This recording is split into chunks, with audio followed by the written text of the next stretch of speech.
Folks, Black Star Network is here.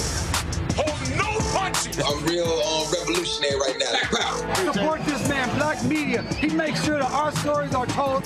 Thank you for being the voice of Black America, Roland. Stay black. I love y'all. All momentum we have now, we have to keep this going. The video looks phenomenal. See, this difference between Black Star Network and Black-owned media and something like CNN. You can't be Black-owned media and be scared. It's time to be smart. Bring your eyeballs home. You dig?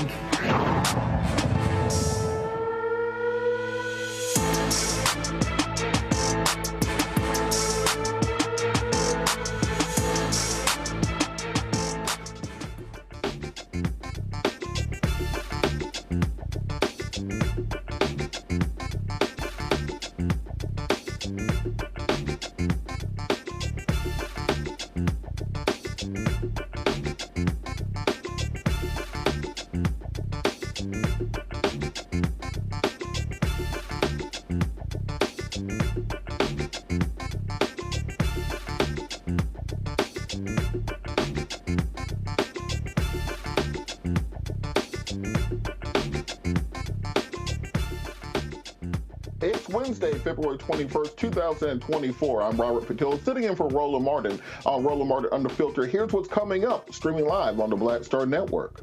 A Missouri family and community are outraged that a cop who killed a black man having a mental health crisis will not be charged with his death. The senior breaking news reporter for the Kansas City Defender is here to tell us about Marquis Rivera and his case. Also, her story put her at the forefront of the HIV-AIDS awareness movement only at the age of 11 years old. Tonight, we remember Hydeia Broadbent, who died Tuesday at the age of 39. Rae Lewis-Thornton, an Emmy Award-winning AIDS activist, will join us to talk about their friendship and what it's like living with HIV-AIDS. Also, President Biden announced another $1.2 billion in student loans being forgiven for over 150,000 students as part of the Biden administration's SAVE plan. We'll talk about what that means to African-American communities in the black middle class going forward. Many people have delayed much of their lives because of student loans. This is a fresh start for many people who are highly educated, but also who were previously highly in debt. Also, counterterrorism expert and author Malcolm Nance will stop by to update us on the recent Houthi rebel attacks in the Red Sea, as well as the Russo-Ukrainian aid package and the latest on the Israeli-Hamas war.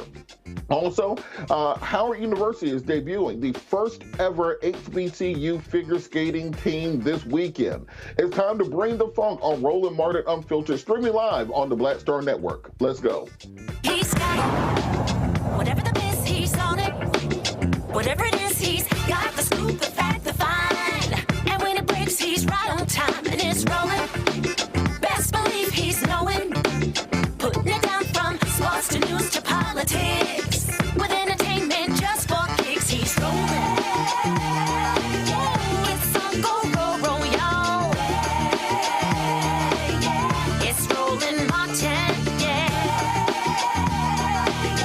rolling with Roland now. He's funk, he's fresh, he's real, the best, you know he's Roland Martin now.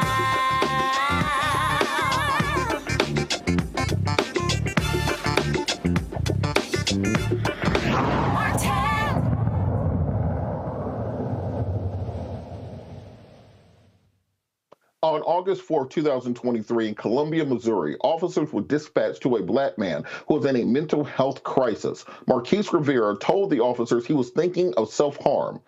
We have body cam image of exactly what took place at the time. A lot going on.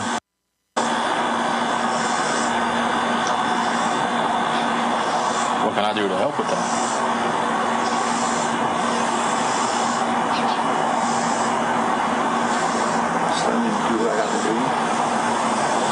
Let you do what you gotta do. What you mean? Having some bad thoughts?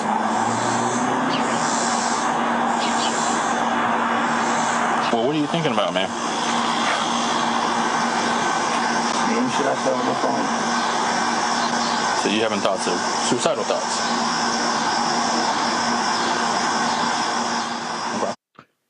Instead of help, Rivera was shot and killed after several pleas for help. Rivera's family says his kneecap was blown off before he was shot in the heart. They also said his body lay outside for hours. The officers involved in the shooting will not face any charges related to Rivera's death. This case is causing community outrage. Joining us now from Kansas City, Missouri is Zeleny Hull, the senior breaking news reporter at Kansas City Defender, who has been covering this story from the beginning.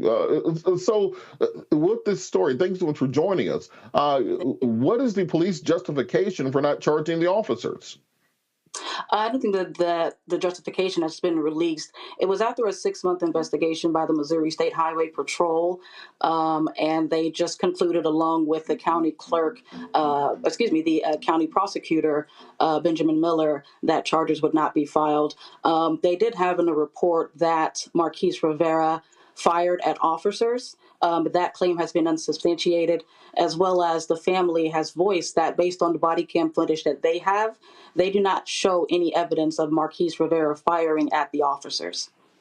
And with that, we see from the video that there doesn't appear to be, for at least on camera, him firing at the officers. But even if he did, this is clearly a mental health episode. Is there a different standard for Black people going through mental health episodes versus any other member of the community? Not that we're aware of, and that is the concern of the family, was the response of the officers not responding properly to a mental health crisis.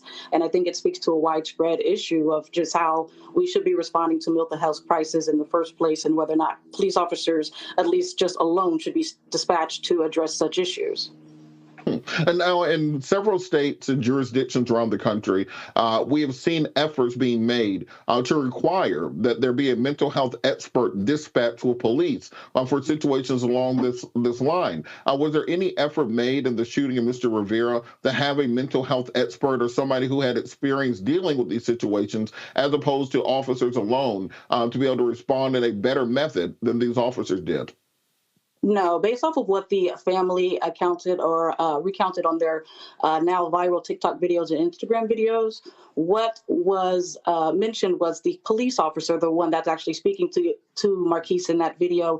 He did at one point get Marquis to provide him with a contact of Marquis's ex-girlfriend. And on that phone call that the officer made to the girlfriend, you can hear the police officer state and tell the girlfriend that he had enough information to get Marquis to what they have a 96-hour institution or 96-hour evaluation. So he did at least inform the girlfriend that he would attempt to, or had enough information to get him admitted, but that never happened. And so what protocols were supposed to take place when there's a mental health episode of this nature, where there may be a person who's armed who may be a danger? What protocols are in place to stop these from ending in a fatal experience, as we saw with Mr. Rivera? I'm not sure if there's any full protocol that the police or Columbia Police has in place.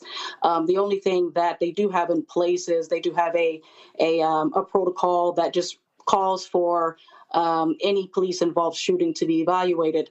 But from my knowledge, there's no protocol as to how to respond to mental health crisis. And that, again, speaks to the bigger issue of whether or not police should be involved in handling those situations. The family said that Marquis was shot in the kneecap and then shot through the heart in this case. Have the police explained why, after the first shot would have incapacitated him, shooting him in the kneecap, why they felt the need to continue shooting at him? There's been no explanation other than they just will not be charged based off of the family's account. I cannot assume why that was done. From what I understand from the family, the shots to the kneecap did disable him. So I don't know why that the shot to the heart was necessary, or why if there's been any explanation provided to the family. It seems that this doorway of the local police has been closed. Are there any other institutions or organizations that the family will be reaching out to potentially try to find justice, whether it be the Federal Department of Justice or other agencies? As of right now, they certainly seek to sue. I don't know that they've engaged any counsel at this time, but they do have a GoFundMe page to raise money, as they did state that they intend to sue and seek further advice and to seek justice for Marquis. So they're at the beginning stages of that. You talk about seeking justice for Marquis. So one thing that I always find is that these individuals who are victims of police violence often end up only being defined by their interaction with police and only being defined by their unfortunate connection with police violence. Can you tell us a little bit about Marquis? Who was he, and what the family is doing to try to bring justice to him? I know you mentioned the civil suit, but are there other efforts that the family is doing to help us remember exactly who he was outside of his interaction with police? I think right now their concern is just raising the awareness for this, to bring awareness not only to Marquis, but to maybe mental health and how we respond to it. From what I gather watching the videos that went viral, the videos of his sister, Katiana Edwards, and his cousin, Janae, he was a family, loved by family, adorned, and seemed like a pretty nice guy, but there's not much that I can speak to him yet. We are in contact with Katiana Edwards, and we do plan to schedule some time to meet with her. So hopefully we'll get some more information and can speak more about Marquis outside of his interaction with police. Are there any planned reforms that the police department is going to be making to prevent this from happening going forward? It seems that if you don't change anything, then the next time there's a mental health episode involving a young African-American male, that this will be the same result. What changes can be made to police protocols to stop this from being the end result of their interactions? The police haven't made any mentions of protocol. I think it's on us as reporters, as media, to put pressure on them to do so. As I mentioned, this was also investigated by the Missouri State Highway Patrol. This is the same agency that investigated, the murder of Malcolm Johnson, who was shot and killed by police in 2001, and they found that the shooting was justified. So I think it just takes a pressure and us to pressure them to take accountability and to create some type of reform around how to respond to these situations.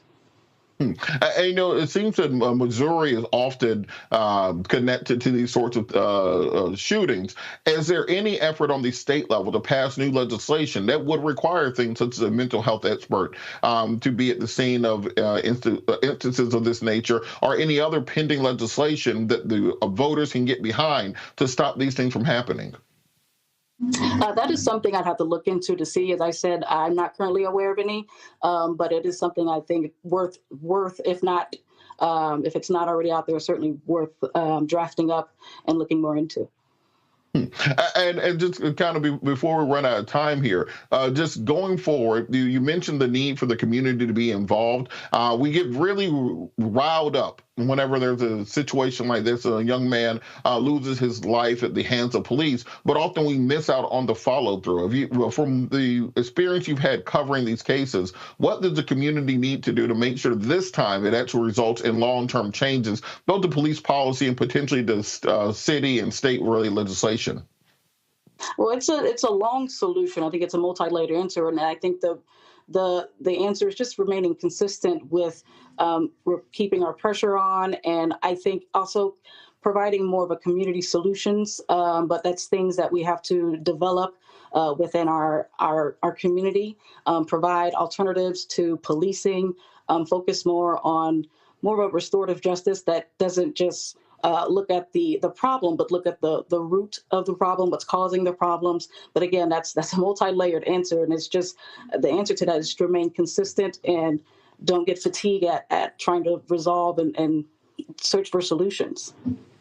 All right. Well, we're lucky to have reporters like you that are able to look into these and bring these issues to national attention. What we saw for generations of these cases died in the darkness, and it's important for us to have reporters such as yourself there to bring national spotlight to these situations and bring the stories of people like Mr. Rivera to the national audience. Ms. Hall, thank you so much for joining us. Really appreciate you taking time out to speak with us. We'll be back after the.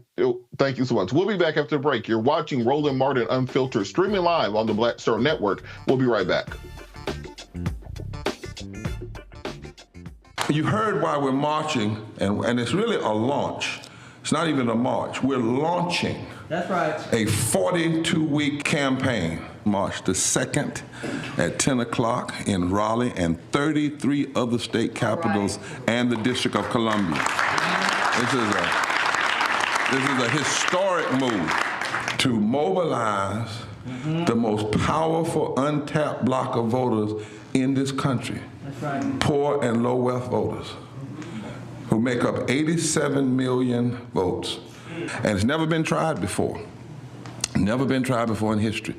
At the same time, the same message, same focus. And when that power turns loose, they will not be able to figure out the political calculus. I don't know about you, but I'm ready to shake things up. I'm ready to get up out of the valley. I'm ready for God to put his spirit on us. I'm ready to be used to change this nation. And what we're saying is, can't we come together? Can't we come together around an agenda? You ain't got to like everything about Reverend Barbara. You don't have to like everything about Sangria. You don't have to like everything about Long Choir. But can we come together and say, it's time to end poverty as the fourth leading cause of death? It's time to have $15 and a living wage indexed with inflation. So every time inflation goes up, the minimum wage goes up. It's time to have health care for all. It's time to fully fund public education. Can't we come together? It's time to protect women's right to women's health. It's time to have affordable housing for everybody. It's time to stop the proliferation of guns. Ain't no way folk ought to be able to have more guns than they have food, more guns than they have meat on their table. That makes no sense. Isn't it time for division to be ended and love to take over? Can't we organize around that? Look at your neighbor and say, neighbor, I don't need to like everything about you, but can't we organize for power? Can't we stand for justice? Can't we love everybody for just a little while? Can't we come up out of the valley? Can these bones live?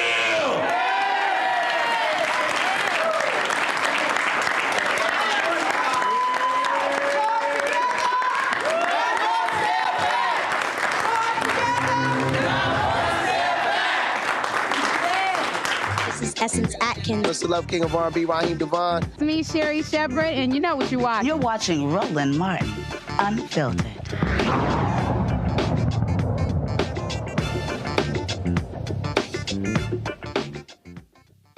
All right, joining us now to continue this discussion, Rebecca Carruthers, Vice President of the Fair Elections Center, Washington, D.C., Derek L. Jackson, Georgia State Representative, District 64 here in Atlanta, Georgia.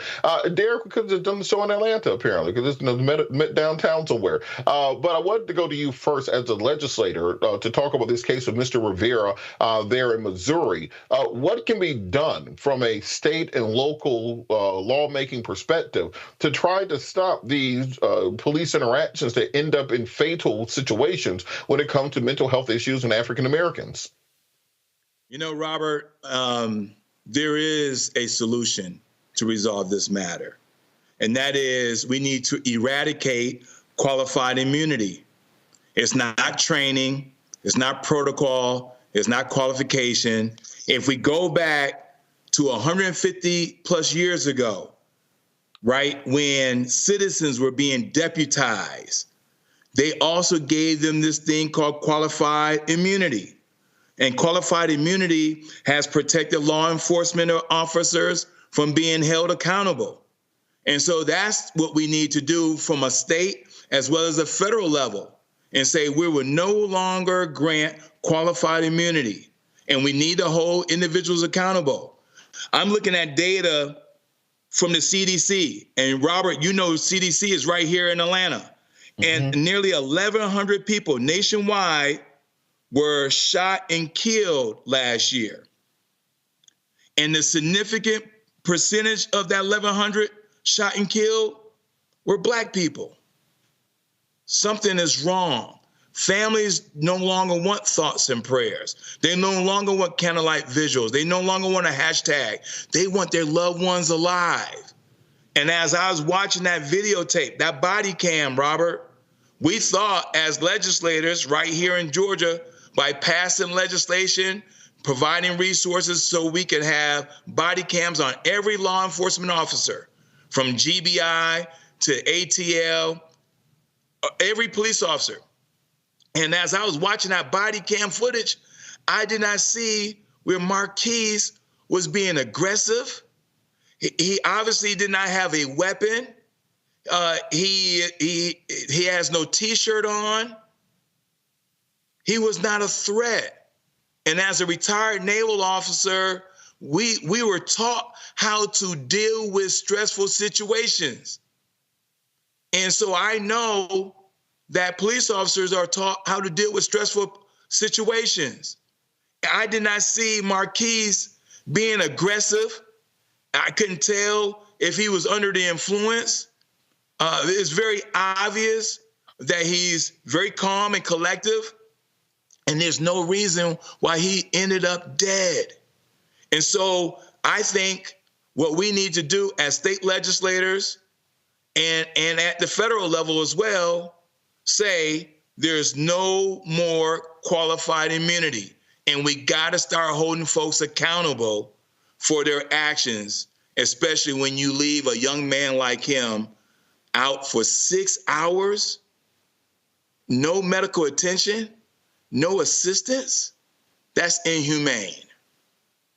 Absolutely. And Rebecca, kind of on that same note, we talk about many of the great things that the Biden administration has been able to achieve on the federal level. You can go down the list. Many of it's amazing, but for many people in the Black community, the fact that they were not able to push through the George Floyd Justice of Policing bill, the Tyree Nichols Duty to Intervene bill, or any real legislative work on police brutality. When I talk to listeners on my radio station, when I talk to voters, they said that's a big part of why they were recalcitrant to support Biden at the same levels they did in 2020. What do you think can be done right now, given the makeup of Congress? What can be done through executive order or through executive action to try to do something about police brutality?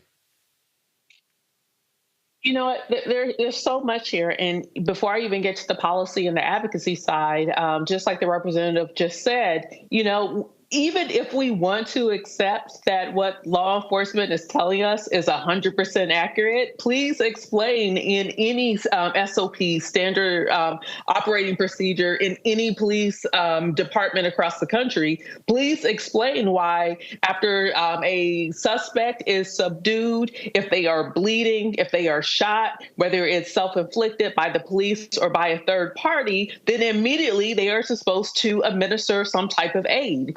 And so for Marquis to be shot twice, to be bleeding out, according to the reports by the defender, it's unclear if he died immediately or if he laid on the ground for several hours, bleeding out and dying, and no help was administered. That's against SOP. And that's before you get to any type of police reform. Because bottom line, even without a George Floyd Act, which, by the way, is kind of the bare minimum of the actual reforms that need to happen to actually make law enforcement and safer communities, and specifically for Black folks, is that they're not even following current standard operating procedures. And that's the biggest problem, is that there are currently things in place that police departments should be following all across the board that will prevent the unnecessarily extrajudicious taking of life, and especially lives of Black folks. But now when we get to the Biden administration, yes, there are things that the Biden administration has done, that has pushed, that has been beneficial for Black communities in the United States. But when it comes to two big issues, which is voting rights, and when it comes to the right for us just to live our lives and not be killed at the hands of law enforcement, those are things that the Biden administration should and must make a priority if they want Black communities to support the Biden-Harris ticket come November 2024. That said, going back to the George Floyd Policing Act, that is the bare minimum of things. In fact, the way the George Floyd bill was even debated, it's still watered down. There's many more meaningful reforms, and I would encourage that the administration actually listen to community activists, to people who do peace intervention in community. Listen to those folks on the ground, and they can provide actually good guidance on the types of reforms that we need that is a lot more robust than the George Floyd bill. And Representative Jackson, here in Georgia, we were able to push through police reform legislation, even with a MAGA governor like Brian Kemp, that requires for their mental health professional to respond along with officers. You were in the state legislature. How were we able to push that through in a state like Georgia? And what can we do to get more legislation like that pushed through nationwide? Well, you know, Robert, unfortunately, it was around timing around Ahmaud Arbery. We all recall what happened during Ahmaud Arbery, and we struck the iron while it was hot and say there was no reason why Ahmaud Arbery, jogging in his own neighborhood, 3 o'clock during the day, no threat to no one, end up dead, and how these 3 citizens took his life. And so we added pressure both inside the legislature, but it was a great deal of pressure outside the legislature. ACLU, NAACP, and a host of other organizations called on Governor Kemp and said we need the Ahmaud Arbery Act signed today. And so that's what we have to do. And I always remind the listening audience that if you think about the Constitution, there are 3 powerful words: we the people. And so we not just need a collective, but we also need everyone to join in this fight, because no one, based on the basis of the color of their skin, should be threatened to lose their life when they leave home in the morning and they may or may not be able to come home in the evening. Absolutely. And Rebecca, you know, this reinforces a vicious cycle that we have in the Black community, where if somebody is having a mental health breakdown, if they're having a medical breakdown, they're having an addiction issue and an overdose, often we don't call law enforcement because we're afraid that something like this will happen. How can we encourage people to seek the help that they need when they're in dire situations, but also be cognizant of the fact that these police may make the situation significantly worse? You know, I've personally been in a situation with a family member who was going through a mental health crisis and needed to be hospitalized. And yes, had to make the decision, is it safe to call the police in the situation, or do I need to call other family and friends in order to get this person in a vehicle and get them to the emergency room? And ultimately, the latter is what I chose, because I didn't think it was safe in that moment to actually have law enforcement involved in what should be a medical situation. And so that said, when it comes to mental health crises, it should be EMTs who are the primary responders to that situation. I can understand in certain situations, especially if someone who's going through a mental health crisis has a gun or is a harm to others beyond themselves, I can understand having the police as secondary. But when it comes to doing a mental health or any other type of medical intervention, it should be medical personnel as the primary responders, not someone with a gun and a badge and who's scared because an acorn drops on top of a vehicle and thinks that someone's shooting them. So all of a sudden they're shooting multiple rounds. That type of person should not be responding to medical issues. Hey, you know, it's kind of like that old saying that when you're a hammer, everything looks like a nail. What do we equip our police officers with? We give them a gun, a stick, handcuffs, pepper spray, and a badge. And we send them out there to say, de-escalate the situation. Nothing about that says de-escalation. And for Representative Jackson, how can we start changing the narrative that we have around law enforcement in this country? You know, the conservative right talks about the war on cops. They talk about chaos and the streets and the crime epidemic that's going wrong in the country. I note that there's no statistics to back any of that up. The FBI statistics said that violent crime went down 6% last year. However, they have been very good at drumming up this idea that you have to have this militaristic force of police in order to keep communities safe. How can we change that narrative and help people to understand that investing in mental health experts, investing in addiction experts, investing in people who can de-escalate situations is a better approach than simply saying, well, here's a gun, a badge, a stick, and some pepper spray, go have at it? You know, Robert, I always start the conversation around mental health and all these other scenarios that you just articulated. Start with human beings, right? With humanity. And when you think about humanity, you think about what we need to do to ensure everyone have the quality of life just simply to live and breathe. But my friends on the other side of the aisle will say, well, you know, crime. And they start all these talking points. And so I use one example, Robert. I said, y'all remember Dylan Roof over in South Carolina? He sat with those he killed for over an hour. They even prayed for him in the church. When the cops finally came and they arrested Dylan Roof, he did not end up dead. In fact, they even took him by a fast food restaurant before they even booked him. So don't explain to me that it's training. Don't explain to me that it's crime and gang and all this other, you know, talking points. You got to look at this thing from a human being perspective, from a humanity perspective. And so when you think about mental health, that mother that dialed 911 because her son was having an episode, she was first intimidated, but she eventually went ahead and did it, but her son ended up dead anyway. And that's why we got to change the narrative that when we dial 911, we want the same level of assistance like any other human being get when they also dial 911. Absolutely. And we got to keep our eyes on this and bring the attention to this. That's why it's so important to have shows such as this one on the Black Star Network. Make sure you guys hit that like button on this video. We'll make sure when Roland gets back, he sees thousands and thousands of likes so he knows you guys are still watching when he's not here. We're going to keep this conversation going after the break. You're watching Roland Martin Unfiltered, streaming live on the Black Star Network. Check this out.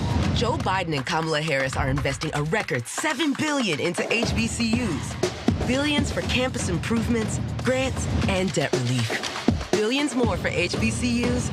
Endless possibilities for us. Next on The Frequency with me, Dee Barnes, the amazing Drew Dixon. She gives us the details behind the HBO documentary that shed light on the alleged sexual assaults by Russell Simmons. And we're talking about the Netflix documentary, Ladies First, right here on The Frequency on the Black Star Network. Next on The Black Table with me, Greg Carr, we look at one of the most influential and prominent Black Americans of the 20th century. His work literally changed the world. Among other things, he played a major role in creating the United Nations. He was the first African American and first person of color to win the Nobel Peace Prize. And yet today, he is hardly a household name. We're talking, of course, about Ralph J. Bunche. A new book refers to him as the absolutely indispensable man. His lifelong interest and passion in racial justice, specifically in the form of colonialism. And he saw his work as an activist and advocate for the Black community here in the United States as just the other side of the coin of his work trying to roll back European empire in Africa. Author Cal Rostiala will join us to share his incredible story. That's on the next Black Table here on the Black Star Network. What's up, everybody? It's your girl, Latasha from the A. And you're watching Roland Martin Unfiltered.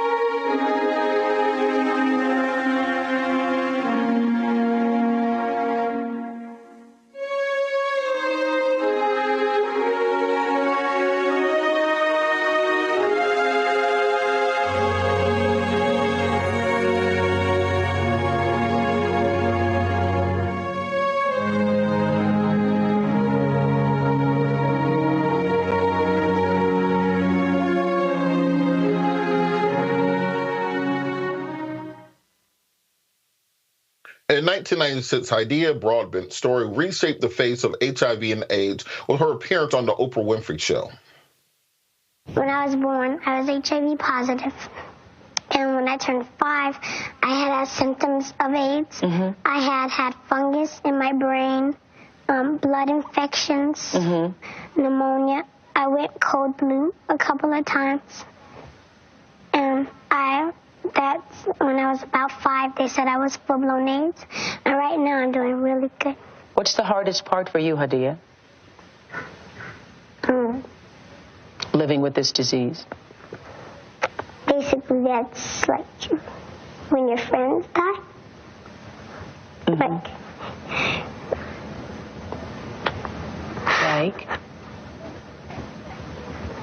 The hardest part is you love them, and you always lose a friend to AIDS. Hard, but especially, I don't think it's real hard. Harder on the parents than on me. And they're friends and stuff, and you love them a lot, and you get real close. And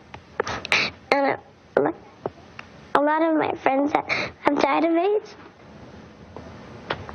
no one really knows how long anybody's going to live, because I don't tell myself like, oh, you have AIDS, or I could go outside and get hit by a bus tomorrow, and you never know. If you stay in your bed and feel sorry for yourself and don't get up with the birds and just sit there and say, well, I'm going to die, why get up and try and make a difference? But when you say, well, today's another day, I can get up, I can do something, make something positive. Hydeia, who spent her life as an HIV/AIDS activist, died Tuesday. She was 39 years old. Her family announced her transition with the following statement. Hydeia will be remembered for her work as a worldwide HIV/AIDS activist, as well as being a loving daughter, sister, aunt, godmother, family member, and friend. We, the family, ask for your prayers and privacy as we grieve during this difficult time. Joining us from Alton, Illinois, is author of Unprotected, a Memoir, and Emmy Award-winning AIDS activist Rae Lewis-Thornton. Rae is a close friend of Hydeia and has been living with HIV/AIDS since 1983. She went public about her HIV status on the cover of Essence magazine in 1994. Rae, thank you for joining us tonight. Thank you. Thank you so much. And even before we hop in, can you just tell us about Hydeia, the person, the individual? So many people simply know her for her activism and through her diagnosis, but who was she as an individual? You know, Hydeia was a very kind, loving woman.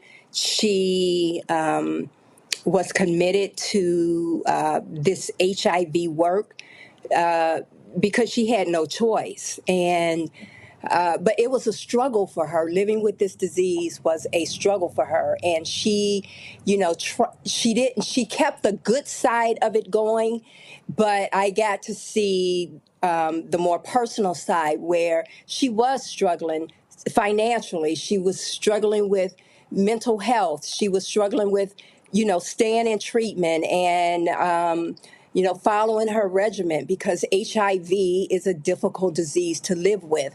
She never really talked about that so much publicly. And that's the difficult part about this. Often the strongest among us struggle in silence. It's amazing to me that at such a young age, she became such a powerful spokesperson and really changing the way that the American and the international conversation was around HIV/AIDS.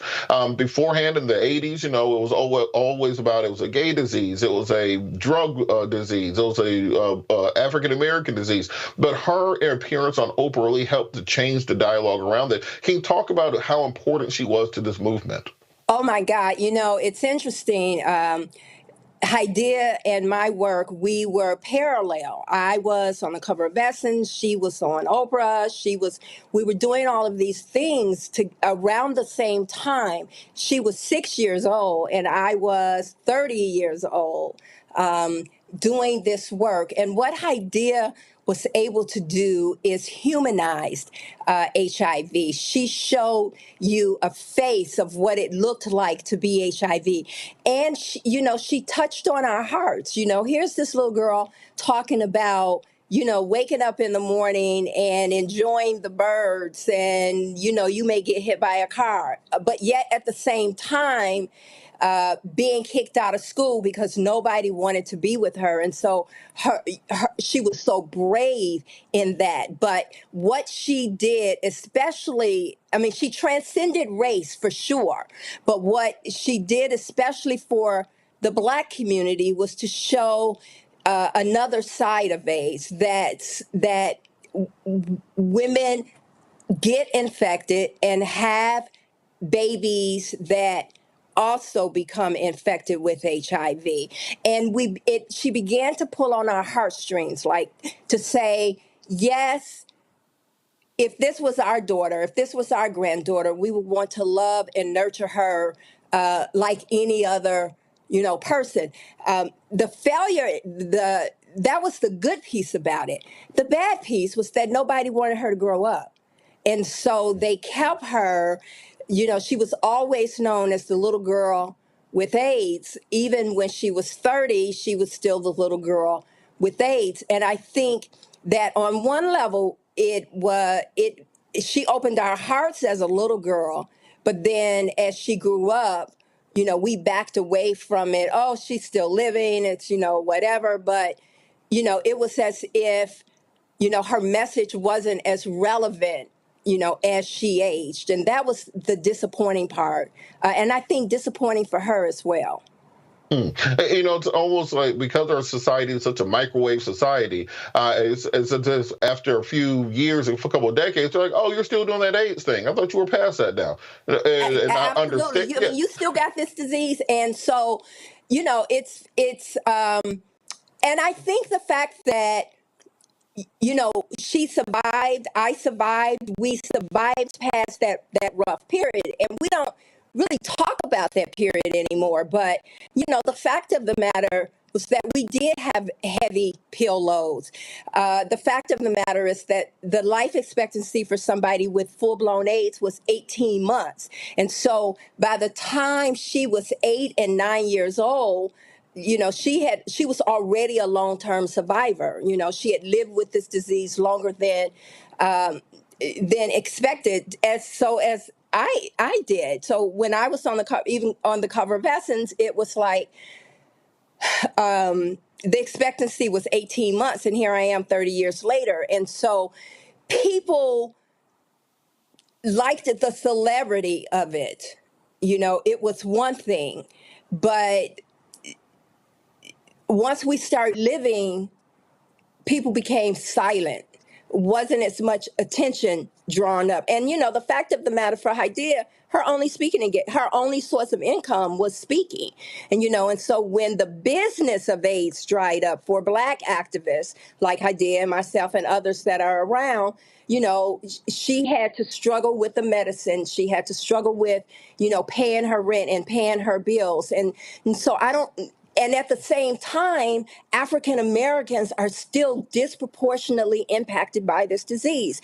At the same time, African American women are still 62% of the newly diagnosed cases with HIV. Black babies, and that in and of itself shouldn't even be, because a woman doesn't have to infect her child anymore if she gets into treatment and care. And so there is a disconnect, I believe, with the celebrity of, people like her, people like me, people like Magic Johnson, with the reality of what it means to live with this disease. On one of the clips that I saw that's been floating around social media, she said it's a struggle living with this disease. And I think that message has gotten lost. And I would be remiss to say, that yes, we can keep you alive with treatment and care, and there's over 30 HIV medicines, and you don't have to transition to AIDS. But it's still a struggle living with this disease. It's a struggle living with the chronic disease for the rest of your life. And I think a part of Hydeia gave up. She was tired. Again, I've noticed that there's a generational gap that has happened between millennials and Gen Z. That millennials, me and Hydeia were the exact same age. That's why her story resonated so much with me. But millennials, we grew up in the 1980s, and we were so afraid of AIDS. They made it every news story. 2020 with Hugh Downs and Barbara Walters made it seem like it was coming around every corner to kill us all. But then as treatments advanced, as people like yourself and Hydeia, Magic Johnson, others were able to destigmatize it. It's almost as if the pendulum has shifted too far in the other direction, where you have Gen Z that has a very permissive attitude when it comes to sex, when it comes to contraceptives, when it comes to protected sex. You know, you have Sexy Red doing interviews saying she's the raw queen, things of that nature. Do you think that there's still a place for activism to help explain that we don't need to stigmatize and be afraid of AIDS like we were in the 80s, but we still need to be conscious and cognizant of its dangers and destructions as it is now? Everything's not a prep commercial with people smiling and playing softball, but there are still hard parts of this. Absolutely. And, I mean, the fact of the matter is that stigma is still very real. People with HIV still live with stigma and shame, especially in the South, where we don't talk about it. And within the African American community, let's be clear, we don't talk about sex. We are so stuck in respectability that we do not talk about sex, our sexuality. And it's wrapped up into, the images that came out of slavery, women being raped, and, what kind of woman we were supposed to be. And there's still this perception that's unspoken, but it's real, that only certain types of people get HIV. And the fact of the matter is that, anyone could get HIV. I mean, if you're having unprotected sex and you don't know what your partner's been doing, and I know Roland will kill me if I say it, but if the whatchamajig, the penis ain't in your pocket, you don't know what it's doing, what ain't with you. And so we still live in a level of arrogance about who gets HIV and how we get HIV.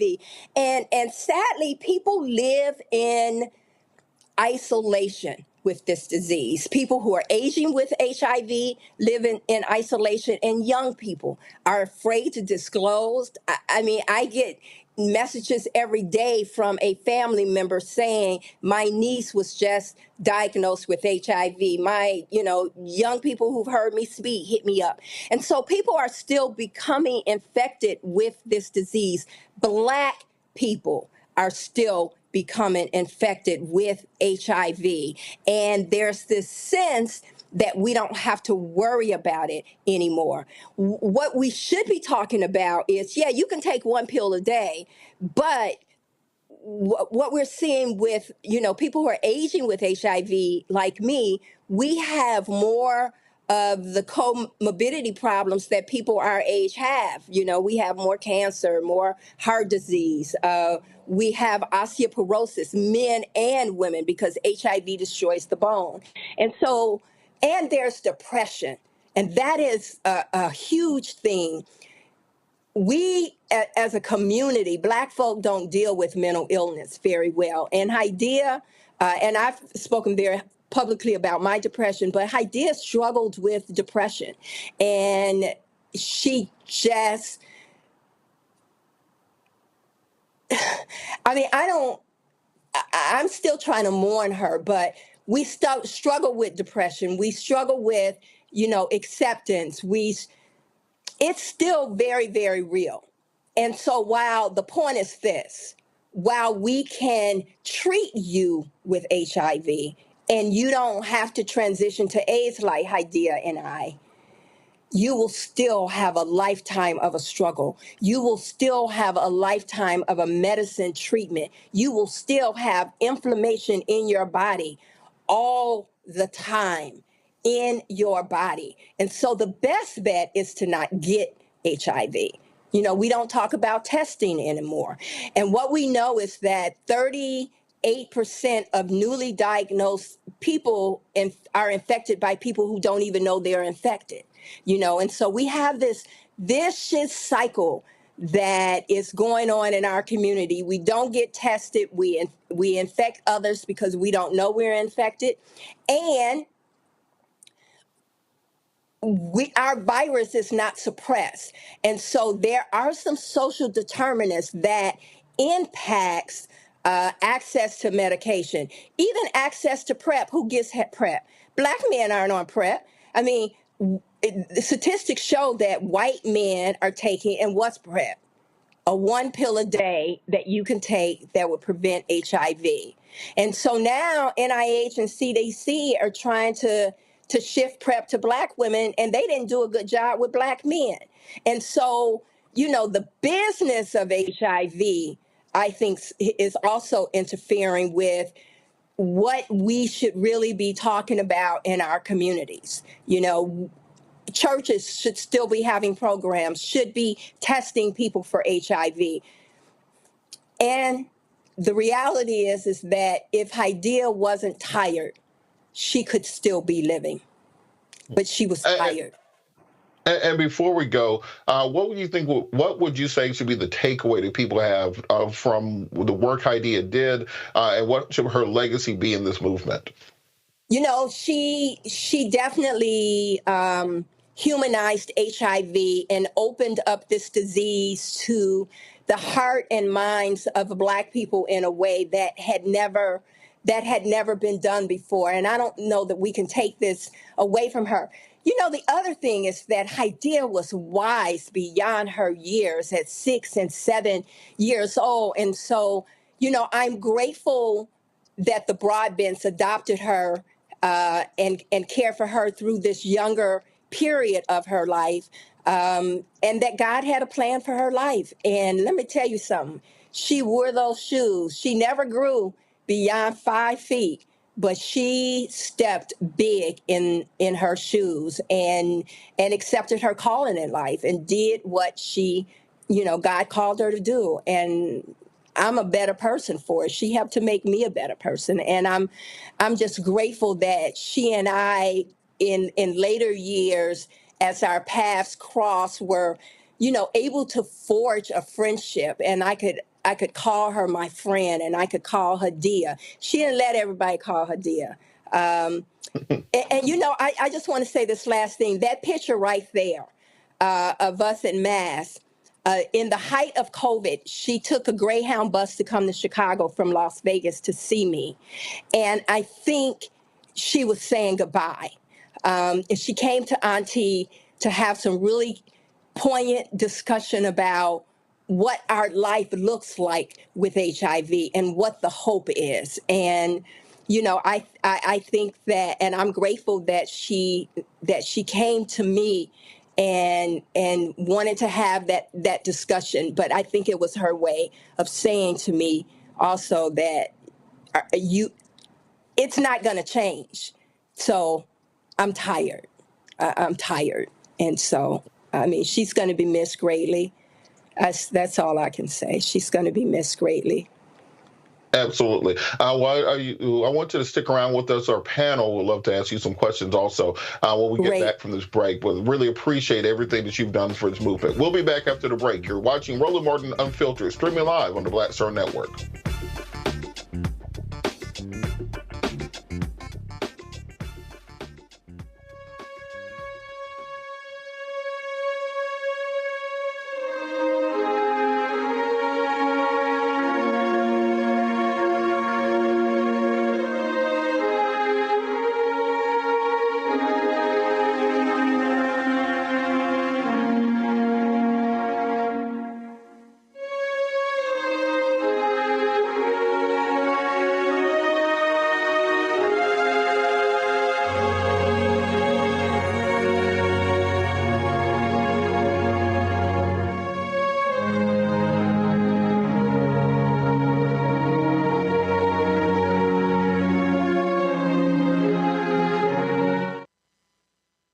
You heard why we're marching, and it's really a launch.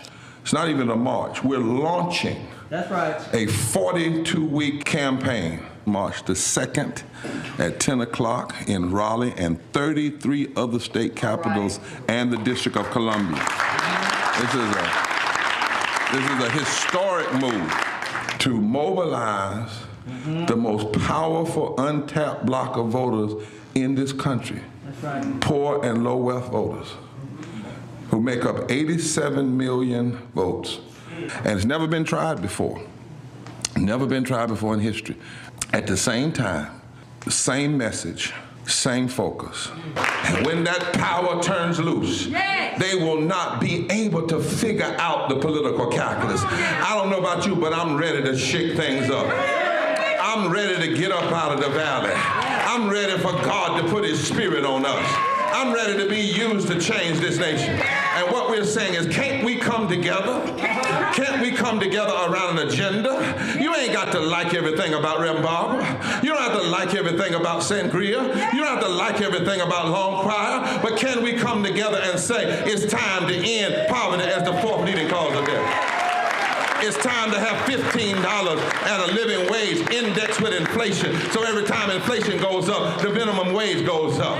It's time to have health care for all. It's time to fully fund public education. Can't we come together? It's time to protect women's right to women's health. It's time to have affordable housing for everybody. It's time to stop the proliferation of guns. Ain't no way folk ought to be able to have more guns than they have food, more guns than they have meat on their table. That makes no sense. Isn't it time for division to be ended and love to take over? Can't we organize around that? Look at your neighbor and say, neighbor, I don't need to like everything about you, but can't we organize for power? Can't we stand for justice? Can't we love everybody for just a little while? Can't we come up out of the valley? Can these bones live?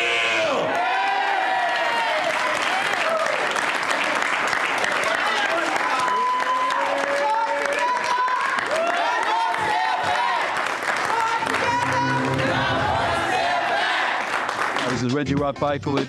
You're watching Roland Martin, unfiltered, uncut, unplugged, and undamn believable. You hear me?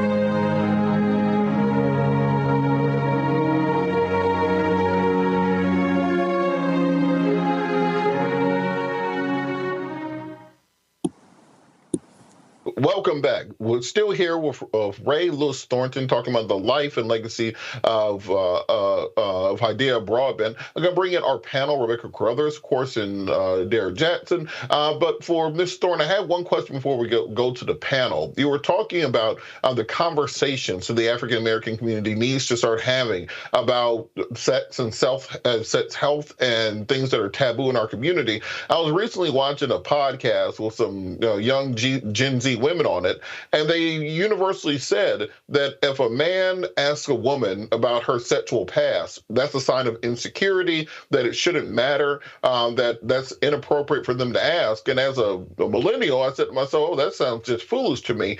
Can you talk about kind of how do we work through this stigma of people being able to talk about their sexual past without it seeming, as they said, as being misogynistic? Well, I don't. I don't agree with that comment. I think that if a woman can ask a man, if a woman can ask a man, then a man should be able to ask a woman. I mean, we should know this. It's not about how many people you had sex with. Be clear on that. It's only takes one person to infect you. And so I think we need to have a different conversation with our partners. Have you ever been tested for HIV? And if you've not been tested for HIV, let's go get tested together. My good friend Shirley Ralph, she and her husband, Senator Hughes, had this program, Let's Get Tested Together. And so that's the conversation we should be having.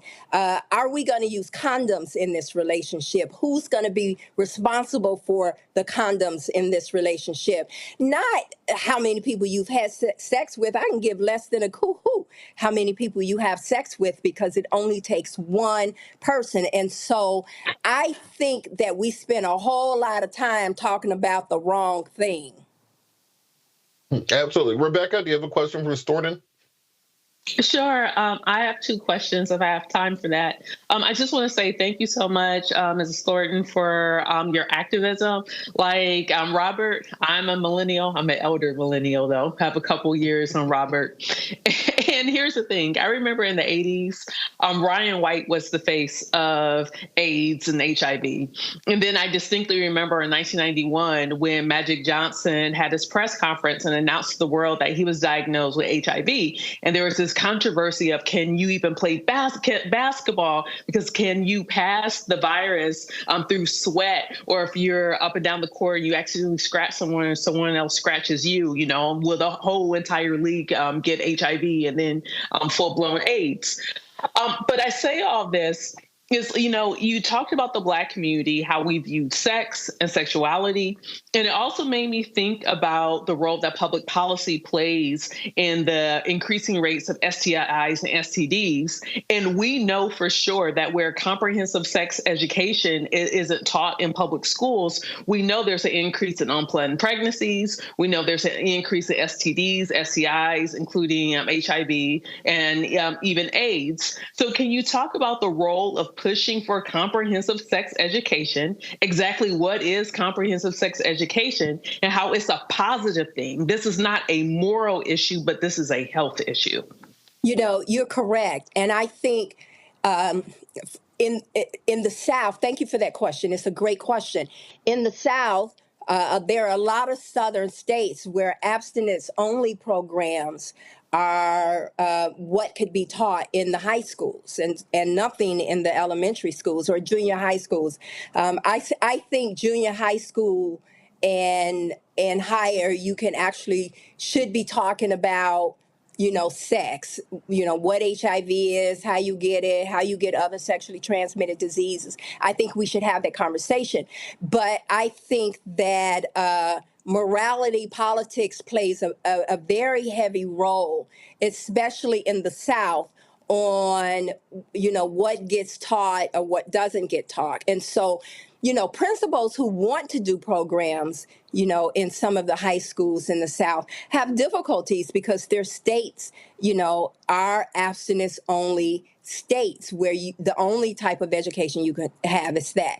I had a principal once in Huntsville, Alabama, I'll never forget this, who defied the state law to bring me to speak because she caught some kids under the bleachers having a girl and a guy having oral sex. And she was like, I've had enough with this. And so it has to really, leadership has to take a stand, be willing to challenge government on these issues. I think that in some of the bigger cities like Chicago, New York, where sex education is taught, I just think that we don't emphasize HIV/AIDS anymore in the way that we do because, it's not a sexy topic anymore. I mean, I don't know how to say this, but people do not talk about HIV in the way that we need to talk about, including the media. For example, there's a 1 pill a day that you can take to prevent HIV.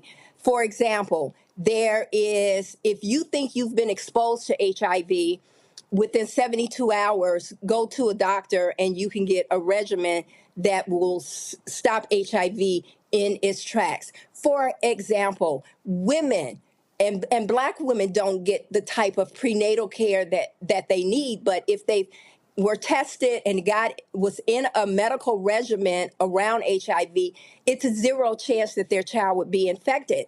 And I think what's hard for people to believe that the medications are so good now that if I had unprotected sex with a person, as long as my viral load is undetectable, I cannot infect them. And so there's a lot of new information that we are not sharing with everybody in the schools. They don't bring speakers anymore to talk about HIV. It's just the basic health education class because HIV isn't sexy anymore. It's just not a sexy topic. But the South is definitely a problem. Absolutely. Representative Jackson, do you have a question? I do. First off, thank you, Ms. Thornton, for your body of work. And also thank you for sharing your story about Hydeia. And as her work will continue, although God has called her home. My question is around, can you share with us the psychological, emotional, and cultural impacts on the Black community? Because HIV, AIDS, and syphilis, and gonorrhea, and all the other STDs, it has been politicized that this is a Black thing, right? It's always a Black face that's attached to STDs. But when I read CDC, 39 million citizens in the United States are living with HIV/AIDS. 2 million children under the age of 14, from 0 to 14, are living with HIV. And so it's been politicized that HIV, AIDS, and syphilis, and other STDs, it's always associated with the Black community. Can you share with us the psychological and emotional and cultural impact on the Black community? Well, first, let me thank you for your question. First, let me say this.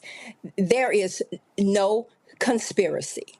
The fact of the matter is African Americans, Black people, bear the brunt of HIV cases in the United States of America, period.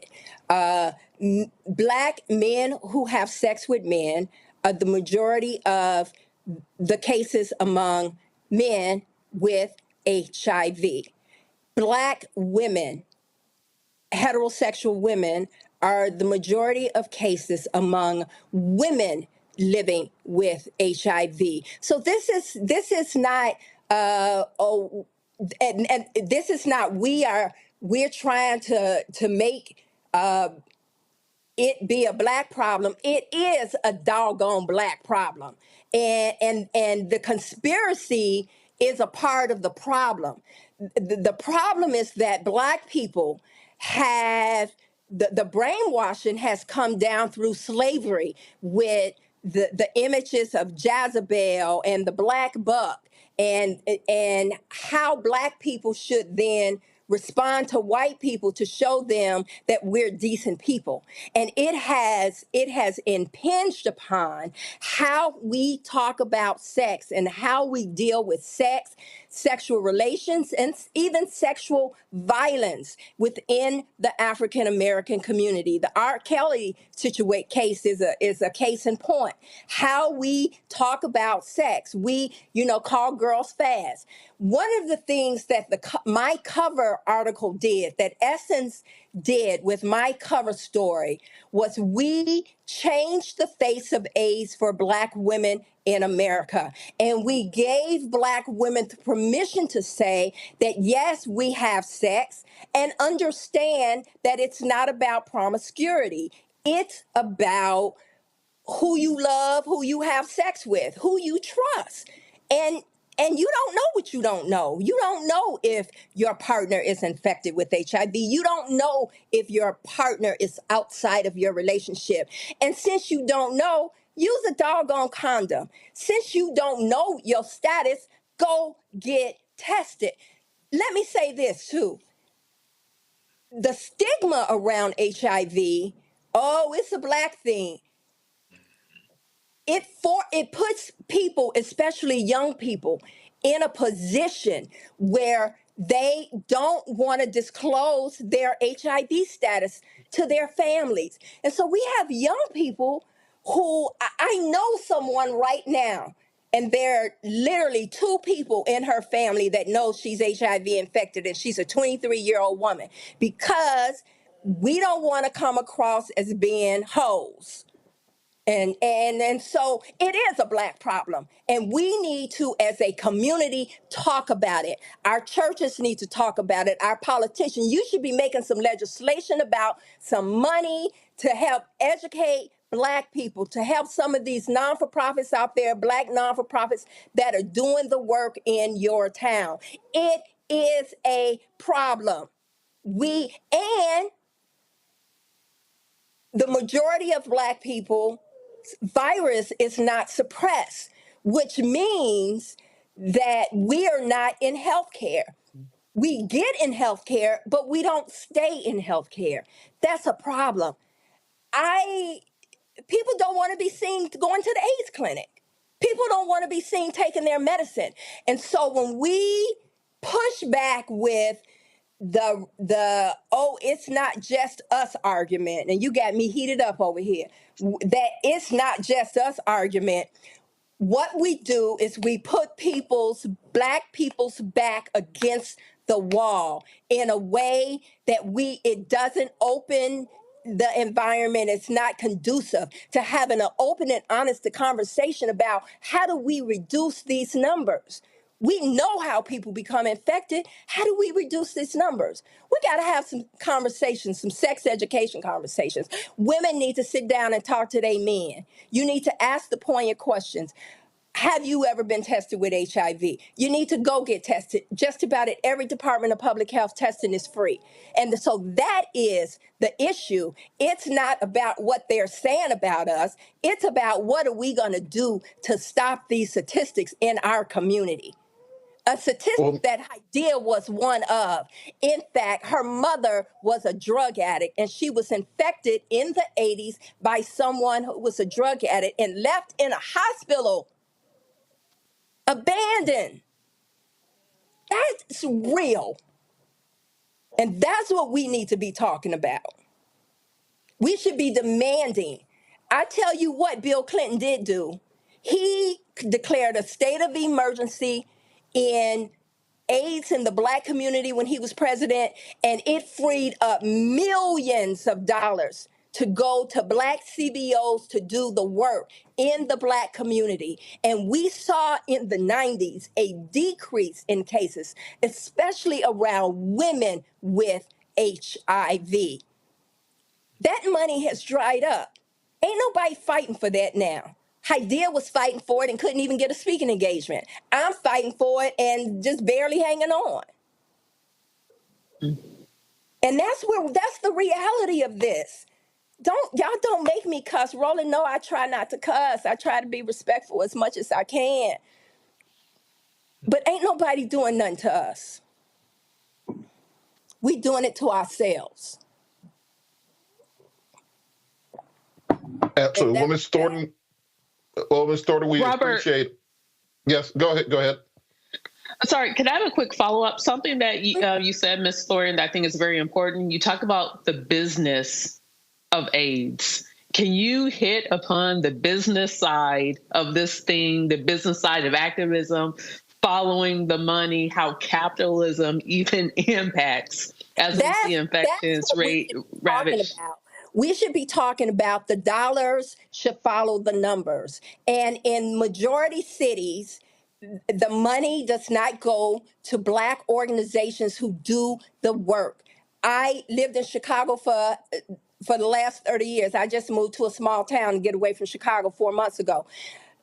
In the small town, the Chicago Department of Public Health, they say the money doesn't go to the Black organizations, but it goes to organizations that service Black people. And that's the way they're able to get around it. So I think culturally, we know how to talk to our people. So the dollars should follow the numbers. So that should be a part of it. Pharmaceutical companies are making a stench. Let me tell you something. My HIV medicine is $54,000 a year. And my copay and I'm just talking about my 4 HIV medications, are $2,500 a month, depending on where I am in the donut hole. That's what we need to be talking about.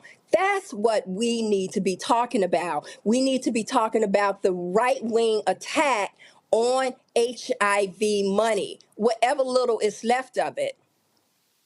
I mean, that is the reality. We should be challenging pharmaceutical companies to have other images than gay men talking about HIV, because gay men aren't the only ones that have HIV. And I love my gay men. I'm just saying, Black women need to be in some of them ads too.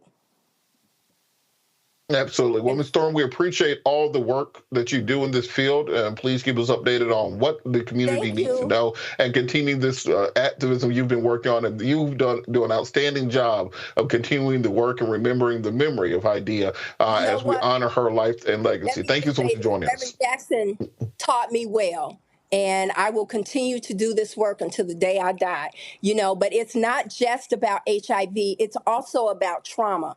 It's about, and we need to begin to have an inclusive conversation about HIV and trauma-informed care, and how, these issues around sexuality that have been, affecting our community for years. Absolutely. Well, I really appreciate the conversation. I talk a lot. No, that's great for a talk show. It's always good to talk on talk shows. It's a really good thing to do. Thank you so much for joining us. All right, we'll be back after the break. You're watching Roland Martin Unfiltered, streaming live on the Black Star Network.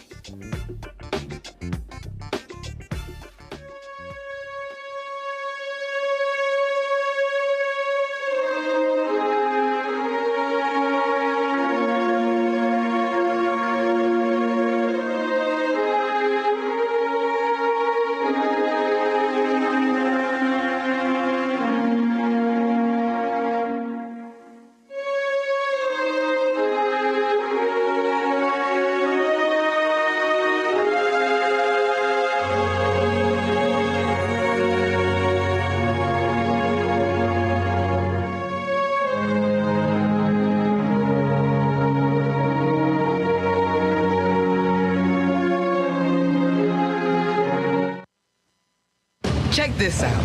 Joe Biden and Kamala Harris are investing a record $7 billion into HBCUs. Billions for campus improvements, grants, and debt relief. Billions more for HBCUs.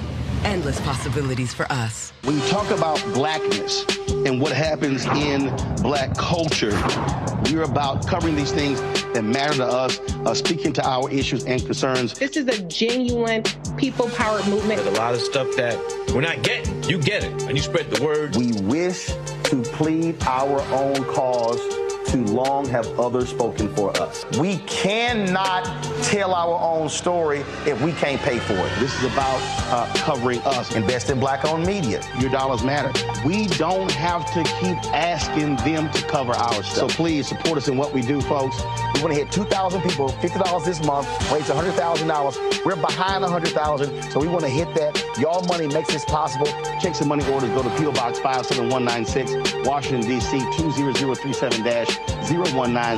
The Cash App is $RM Unfiltered. PayPal is R Martin Unfiltered. Venmo is RM Unfiltered. Zelle is Roland at RolandSMartin.com. My name is Lena Charles, and I'm from Opelousas, Louisiana. Yes, that is Zydeco capital of the world. My name is Margaret Chappelle. I'm from Dallas, Texas, representing the Urban Trivia Game. It's me, Sherry Shepard, and you know what you watch. Roland Martin on Unfiltered.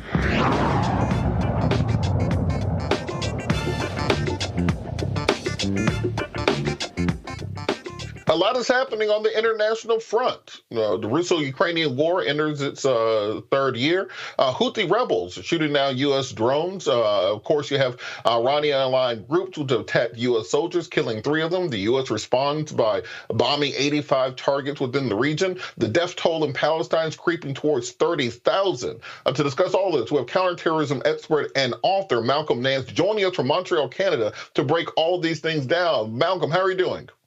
I'm well. Good to see you, Robert. Thanks so much for joining us again. So, of course, I want to talk with the Russo-Ukrainian war because you, of course, have experience serving directly with the Ukrainian military. The Ukraine recently had to withdraw from Avdiivka. We're seeing that the Biden administration saying this is directly connected to Republicans blocking of the supplemental funding for Ukraine. What can you tell us about the needs of the Ukrainian military? And is this money being held by Republicans putting lives at risk in the region? Well, it's absolutely putting lives at risk in the region. What's happening is that the Ukrainian army is suffering from an artillery shell shortage. And that artillery shell shortage means not only can they not go on offensive operations, but they cannot really defend in depth with the amount of shells that they need. If there's any one thing that we learned about the Ukrainian war, it's that most modern Western armies underestimated by a factor of 10 to 20 the amount of artillery shells that they would need in a high-scale kinetic war. So with the Ukrainian army's withdrawal from Avdiivka, which is, by the way, a very, very small town of 30,000 people, I went to Avdiivka in the pre-war. I was quite amazed that Russia hadn't taken this place in the first 24 hours. We were only 70 meters away from the Russians in the pre-war. And the Ukrainians had been holding it since 2014 when Russia carried out their initial invasion. So for Avdiivka to finally fall at the cost of 30,000 or more Russian troops, almost 1,000 armored vehicles, it is a tiny, tiny victory for the Russians, if you want to call it that. But it was strategic bloodletting that the Ukrainians gave them. And, on that point, we've seen far right-wing propaganda start to become increasingly pro-Russian. We had the Tucker Carlson interview with Vladimir Putin, where he's riding around in shopping carts and telling us how wonderful the bread is in Russia. We have Republicans in Congress who are blocking funding for the Ukraine. You have President Trump saying he would allow Russia basically to do whatever he wanted with NATO if he's reelected. In addition to that, we have the witness in the Hunter Biden case that we found to be now a Russian or connected with Russian foreign intelligence, the assassination of Navalny, the assassination of the helicopter pilot in Spain, the detaining of the Russian ballerina for treason. Does it appear to you that there's a portion of the Republican Party in this country that has been co-opted by the Russian government? I've written 4 New York Times bestsellers about Donald Trump and his administration, and every one of those books was about how Russian intelligence co-opted a major component of either Donald Trump's campaign, Trump himself, the Republican Party.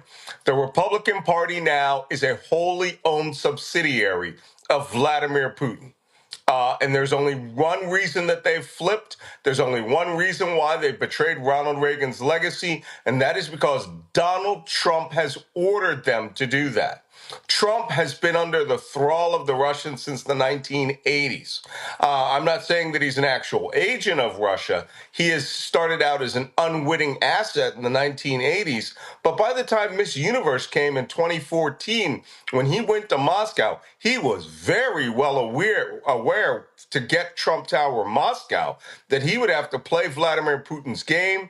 He is madly in love with Vladimir Putin, his ruthless, authoritarian, dictatorial, mass murdering style, the way he could kill journalists and citizens at whim. Donald Trump loves that stuff. And that's why since he went to Helsinki in 2017, has essentially been a puppy on a leash for Moscow. When Donald Trump says something, the Republican Party goes along with it. Now, Trump believes NATO bad, Moscow good. That's just the way it's going to be because that cult can't think beyond whatever the words Donald Trump puts in its mouth. It's amazing to me because if you look at the situation that Donald Trump is in currently, he owes E. Jean Carroll $85 million. He has a $355 million suit judgment against him for the Trump Organization suit. He has a $2.5 million judgment against him for the Trump Foundation suit. He has a $25 million judgment against him for the Trump University suit. So he's going to be walking into this next election over $500 million in debt with no ability to make that money. He's selling sneakers and cologne now, trying to raise money. His super PAC has about $8,000 in the bank, and Vladimir Putin is the richest person on earth, according to Elon Musk, who says he has many times as much money as Elon Musk. Is Trump at risk of being co-opted by the Russians, given his current debt cycle and the need to pay those things off, and that's why he's running? No, he's not at risk being co-opted because of the current debt cycle that he's in. He has been co-opted for a very long time. So, that this money situation to him doesn't matter. He has now tasted raw power. He now understands he could have done a lot of things. That he did by remaining within the crayon drawing limits of the law. He's no longer interested in that. He wants to get reelected to president, and then he's just going to abuse it the way Kim Jong-un in North Korea, the way Xi in China, and the way Putin does it in Moscow. But his current debt load does not impact that. He will just erase that by saying there is no such thing as a debt load. This is a man who I've been warning for 8 years, wanted to be a real authoritarian dictator. All the evidence was there. It took media several years to catch up to the books that I've written about it. But he has stated what he wants to be. Take him at his word. He is going to be a dictator. He will use the power of the United States government to abuse its own citizens. And he'll just eliminate the laws. He'll eliminate the courts, or he'll make courts passive and supportive of him. He said he's going to do it. You believe that he's going to do it. Let's transition to the Middle East. So the death toll of Palestinians is closing in on 30,000 since the October 7th attacks. Netanyahu has indicated he has no interest in a ceasefire, no interest in ending the ground offensive. We saw just this week the U.S. vetoed a ceasefire resolution sponsored by the Gulf states, but has circulated their own memo regarding a potential ceasefire. Where do you think things go from here? Will Netanyahu press forward with his ground offensive, and does the U.S. have any power to stop him from doing so? Well, first off, I've just come back from 4 weeks from a month in Israel, going around with the Israeli army, also investigating the 10/7 massacre and Israel's conduct of operations in the war. Let's just remove the word Netanyahu when you're talking about Israel, because you're talking about the most hated man in Israel. These people there absolutely understand that he failed in the most basic task of keeping Israeli citizens alive. It is a coalition government right now. Politically, he is a dead man walking. So any president, no matter who it was, all right, would have carried out this war in the exact same fashion that they're carrying out. This is a war between Israel and the terrorist group Hamas. The terrorist group Hamas mass murdered 1,000 or more Israeli citizens to get the effect that you're seeing there on video, which is to have invaded Gaza to kill civilians in order to garner some global sympathy and carry out a larger base of support for the Palestinian cause that they haven't had in 75 years. First, those numbers, the 30,000, all come from the terrorist group Hamas. Those numbers are not verified by anybody, and apparently, none of the Hamas combatants, the 30,000 men that are doing daily full-scale battle with the Israeli army, are included in there. That being said, a ceasefire, which is what people are calling for, would be a gift to Hamas. Hamas needs a ceasefire. They are in their last 30% of troops. They are facing utter annihilation by the Israeli army. They are using civilians as human shields and human sponges, where they actually put themselves, underground between Israeli bombs and the civilian population. The Israelis are not going to carry out a ceasefire. Their mission is to eliminate Hamas as a combat force, as a terrorist force forever. And until that mission is done, there will not be a ceasefire unless, of course, Hamas comes back seriously. Hamas turned down the last ceasefire. They put in conditions which were insane, which was that Israel would stop all combat operations, would withdraw from every inch of the West Bank and Gaza, would allow Hamas to come back as the leadership organization of Gaza, knowing the Israelis aren't going to agree to that at all. So Hamas had a ceasefire on October 6th. They broke that. It led to this horrible, horrible war. And then they had another ceasefire when Israel agreed to exchange hostages. They broke that also. This is the final game for Hamas. We know their leadership is trapped in Rafah. That will be the end. Well, proceeding from that, there's been a large conversation among some Israeli officials about the proposed occupation and resettlement of Jewish communities, two parts of both the West Bank and Gaza, the cessation of this war. Many people believe that to be a red line to not be crossed. Do you believe that there will be attempts at resettlement, and could this be the end of Palestinian-controlled Gaza? Well, this certainly won't be the end of Palestinian-controlled Gaza. Because first off, Israel does not want to occupy 2.2 million people in a strip. But and I've been down the entire length of that strip on the Israeli side of the wall, and that is now literally a pile of rubble.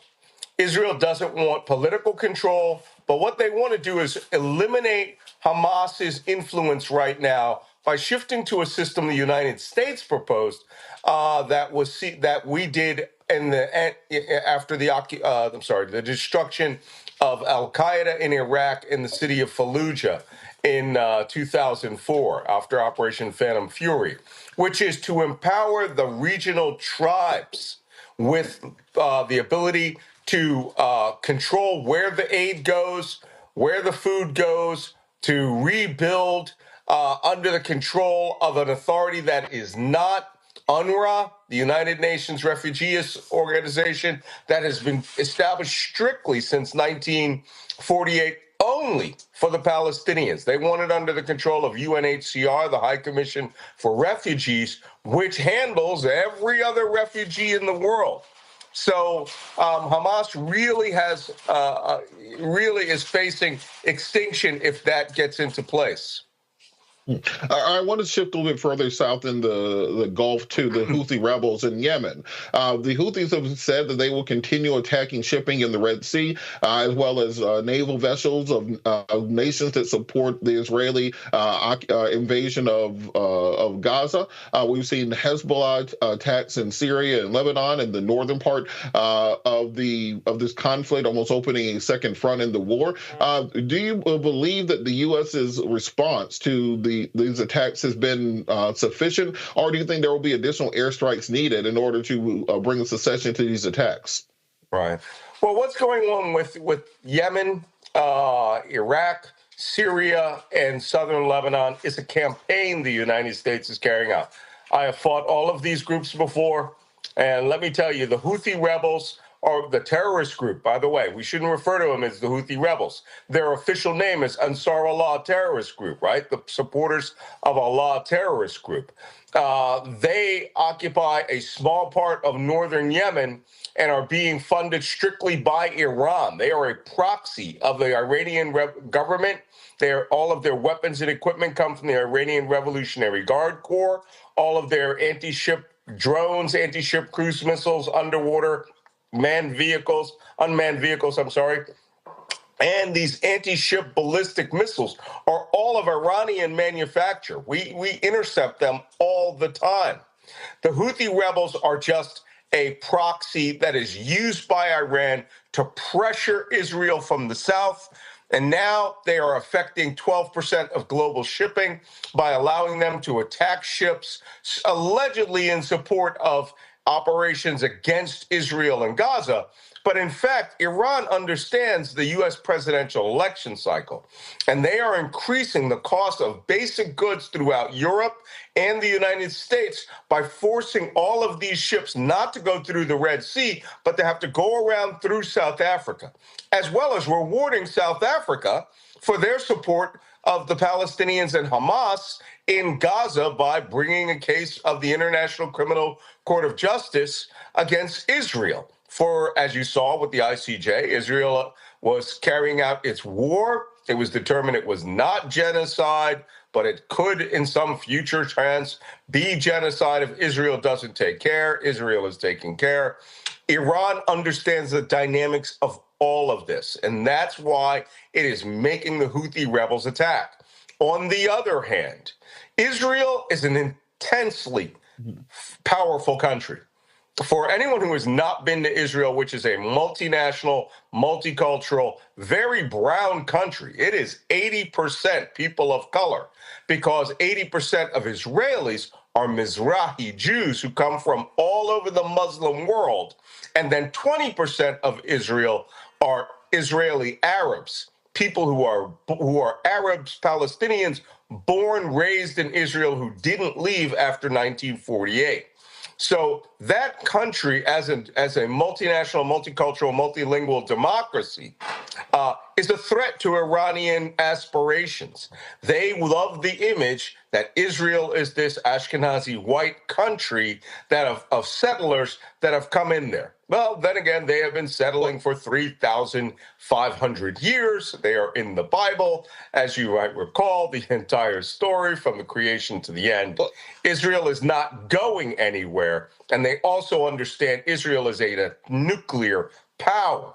So Iran does not want to tangle with Israel using Hezbollah in the north, even though there are skirmishes going on there. Israel has the manpower, weapon power, and technology to change the entire balance of the Middle East. I mean, they could destroy the Syrian army, surround Hezbollah. So all of these are things Iran does not want to do. Malcolm, let's take a quick break right now. I want to keep this conversation going on the other side. I did have some questions about the Iranian regime. I want to bring the panel in on the discussion also. We'll be back after the break. You're watching Roland Martin Unfiltered, streaming live on the Black Star Network. You heard why we're marching, and it's really a launch. It's not even a march. We're launching. That's right. A 42-week campaign. March the 2nd at 10 o'clock in Raleigh and 33 other state capitals and the District of Columbia. This is a historic move to mobilize the most powerful untapped block of voters in this country. That's right. Poor and low wealth voters who make up 87 million votes. And it's never been tried before. Never been tried before in history. At the same time, the same message, same focus. And when that power turns loose, they will not be able to figure out the political calculus. I don't know about you, but I'm ready to shake things up. I'm ready to get up out of the valley. I'm ready for God to put his spirit on us. I'm ready to be used to change this nation. And what we're saying is, can't we come together? Can't we come together around an agenda? You ain't got to like everything about Reverend Barber. You don't have to like everything about Sangria. You don't have to like everything about Long Choir. But can we come together and say, it's time to end poverty as the fourth leading cause of death? It's time to have $15 and a living wage indexed with inflation. So every time inflation goes up, the minimum wage goes up. It's time to have health care for all. It's time to fully fund public education. Can't we come together? It's time to protect women's right to women's health. It's time to have affordable housing for everybody. It's time to stop the proliferation of guns. Ain't no way folk ought to be able to have more guns than they have food, more guns than they have meat on their table. That makes no sense. Isn't it time for division to be ended and love to take over? Can't we organize around that? Look at your neighbor and say, neighbor, I don't need to like everything about you, but can't we organize for power? Can't we stand for justice? Can't we love everybody for just a little while? Can't we come up out of the valley? Can these bones live?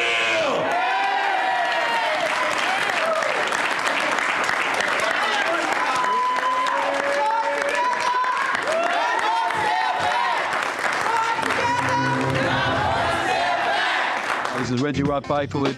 You're watching Roland Martin Unfiltered, uncut, unplugged, and undamn believable. You hear me?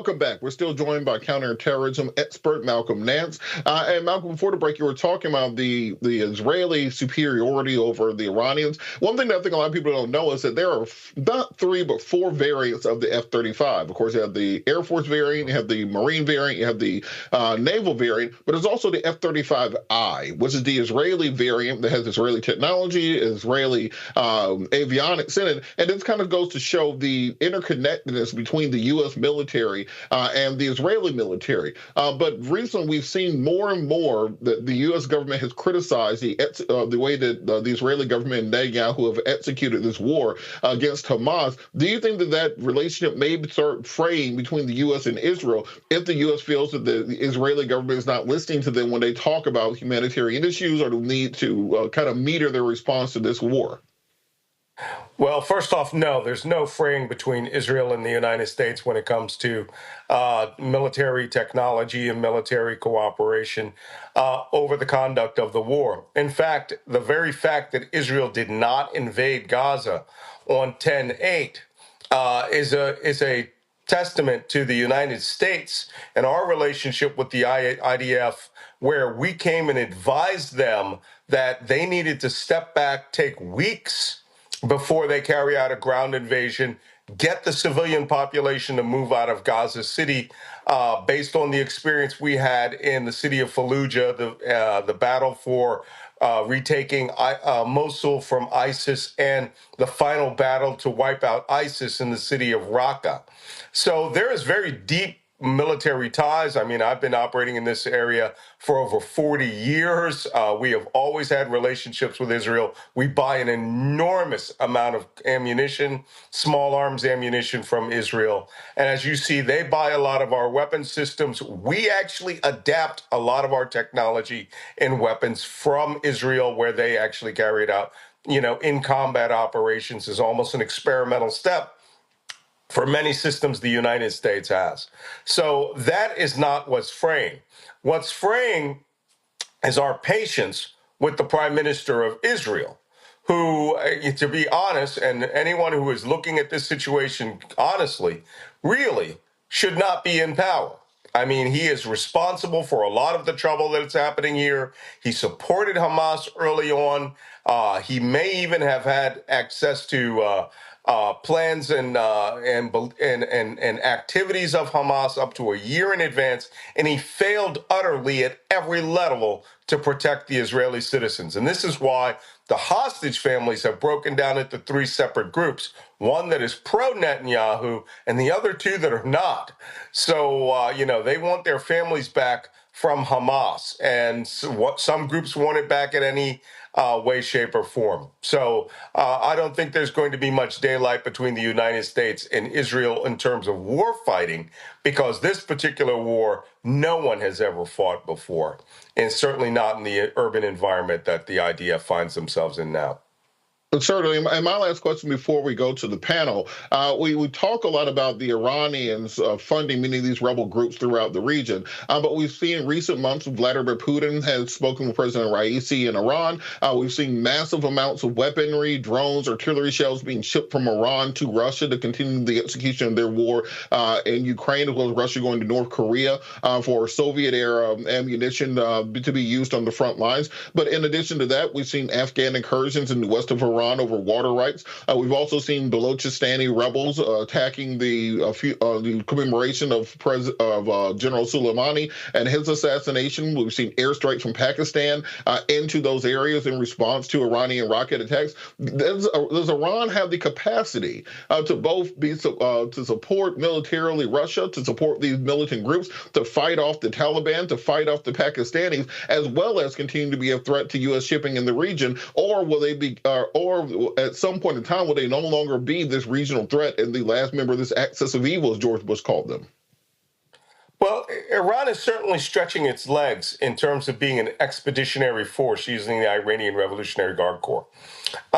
You see, its relationship with Russia is deep and long because Russia does not have the ability to have a sustained military industrial complex. The Shahed 136 drones, which Russia has bought 6,000 of for the purpose of bombarding Ukraine has proven not to be as revolutionary as people thought it would be, as the Ukrainians are shooting them down with relative ease. But you see, these drones now are the weapon of choice that Iran is giving to its proxies. It was Iranian-backed Iraqi Shia militias that they gave the Shahed drones to that attacked the U.S. base at Tanf 22 in Jordan. There were Syrian rebels Syrian militias, all Shia Muslims, by the way, that they gave these weapon systems to as well, including Hezbollah. The Houthis have them and are firing them at ships. So as they gain these new technologies, like the ballistic missiles, right, which are a real threat, Iran gives them to its proxies to carry out pressure campaigns for Iran using other Shia militias.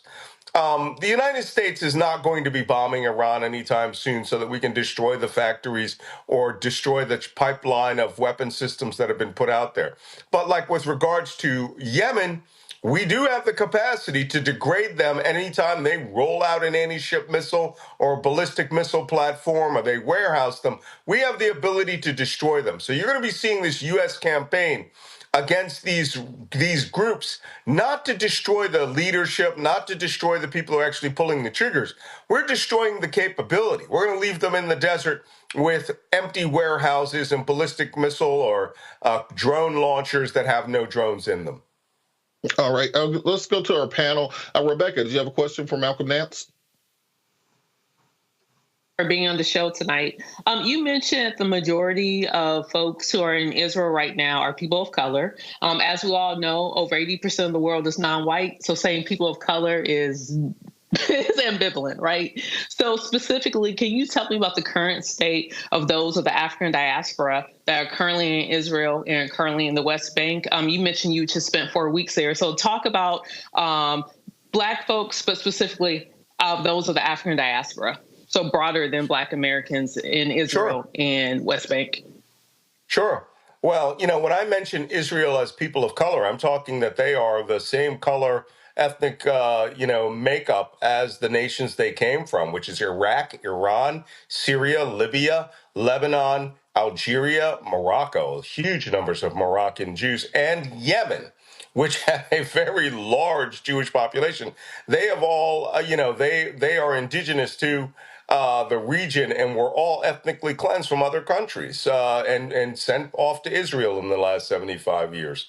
The Israeli diaspora is pretty dark. With regards to the actual sub-Saharan African or, African diaspora that lives within in Israel, first off, 3% of Israelis are Ethiopian Jews. It is, and I will tell you, I've been to Israel many times, but just over the last 15 years, the number of sub-Saharan Africans that are Israeli citizens has risen dramatically. There are almost 200,000 Ethiopian Jews. The first officer killed in the Israel-Hamas war was an Ethiopian Falasha major in the Israeli army, an infantry officer who was killed. The last one killed in the last 24 hours was a 19-year-old Ethiopian Jew who was born in Israel from that community. They are deeply integrated into their community. We see very few African Americans, but we do see a lot more sub-Saharan Africans. There's an entire population that was brought out of South Sudan to Israel, not as a labor force, but to save these sub-Saharan African Christians, from South Sudan, from the Janjaweed Arab militias that were massacring Black communities in South Sudan. It is not surprising at all to see people in uniform on the streets, and I'm not talking about guest workers. I'm just talking about Israeli citizens who are Black. Absolutely. Representative Jackson, do you have a question? I do. First off, thank you, Mr. Nance, for your service to our country. Thank you for the body of work. I, too, served in the Navy for 22 years, retired naval officer. And my twofold question is, out of all the 91 felonies and 4 indictments that Trump is under, the one that's most airtight to me is the classified documents. You and I both know, after holding a top secret clearance, a very high level top secret clearance for 22 years, you cannot mishandle any classified documents, not even one piece, more or less 300 boxes. And how he went back and forth for 18 plus months talking about he's going to keep these classified documents. Can you share with us why is this airtight case taking so long to adjudicate? And then my second question is, I saw in a recent poll that a lot of citizens who voted for Biden and Kamala Harris in 2020 said that they're not going to vote for Biden and Kamala Harris because of President Biden's position on this Gaza Strip with Israel.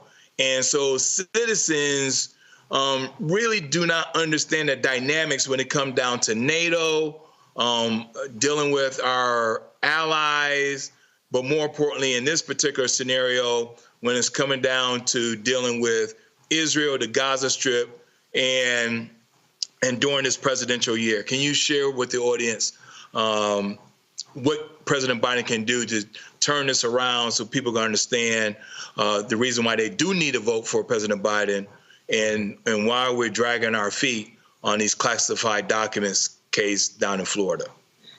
Well, let's talk about the classified documents first. There's clearly a double standard for Donald Trump versus every other person who has handled classified information.